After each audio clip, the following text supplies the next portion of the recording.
పెళ్లి సమయానికి రాని వరుడు ఉంటాడా? పోని వరుడు సమయానికి రాలేదని వేరే వారిని వివాహమాడే వధువు ఉంటుందా? సినిమాలో తప్ప బయట ఇలాంటి సీన్స్ కష్టమే. కానీ రియల్ లైఫ్ లో కూడా ఇలాంటి సన్నివేశం ఒకటి చోటు చేసుకుంది. వేలకు వరుడు రాకపోవడంతో వేరే వారి మెడలో దండ వేసింది వధువు. ఇలా చేయడం వెనుక పెద్ద ప్లానే ఉంది. అదేంటో చూసేయండి. సిఎంఆర్ షాపింగ్ మాల్ మన హైట్ నగర్ లో భాగ్యలత కమాన్ పక్కన ఫిబ్రవరి 29న ప్రముఖ సినీ తారలచే గొప్ప ప్రారంభం.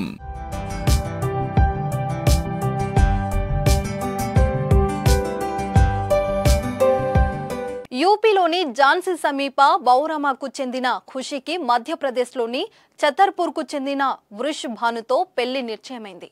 వీళ్ళు యూపీ ప్రభుత్వం నిర్వహిస్తున్న సామూహిక వివాహ కార్యక్రమాల్లో పెళ్లి చేసుకోవాలనుకున్నారు.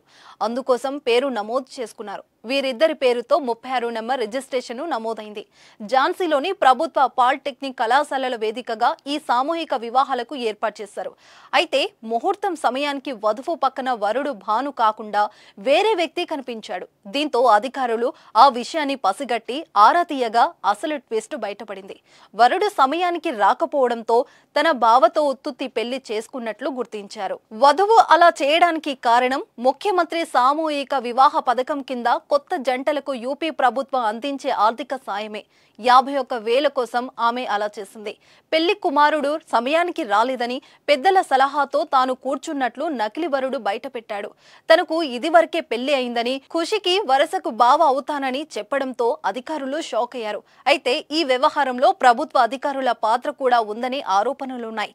దీనిపై జిల్లా సాంఘిక సంక్షేమ అధికారిని లలితా యాదవ్ సమగ్ర విచారణకు ఆదేశించారు. ఇక ప్రభుత్వం అందజేసిన కానుకలను ఖుషి కుటుంబ సభ్యుల నుంచి స్వాధీనం చేసుకున్నట్లు ఆమె తెలిపారు. సీఎం సామూహిక వివాహ పథకం కింద మొత్తం 51,000 అందజేస్తుంది ఉత్తరప్రదేశ్ ప్రభుత్వం.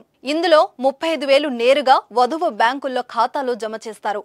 10,000 కొత్త కాపురానికి అవసరమైన సామాగ్రి, 6,000 వివాహ కార్యక్రమానికి చెల్లిస్తారు. యూపీ ప్రభుత్వం అందిస్తున్న ఈ పథకంలో భారీగా అవినీతి చోటు చేసుకుంటుంది. డబ్బుల కోసం అధికారులు అక్రమాలకు పాల్పడుతున్నారు. ఇటీవల నకిలీ పెళ్లిళ్లు కూడా నిర్వహించారు. 568 జంటలు పెళ్లి చేసుకోగా అందులో చాలా మంది ఉత్తితి పెళ్లిళ్లు చేసుకున్నారు. వారంతా ప్రభుత్వ పథకం నుంచి లబ్ధి పొందేందుకు ఇలా చేశారని అధికారుల విచారణలో తేలడంతో చర్యలు తీసుకున్నారు.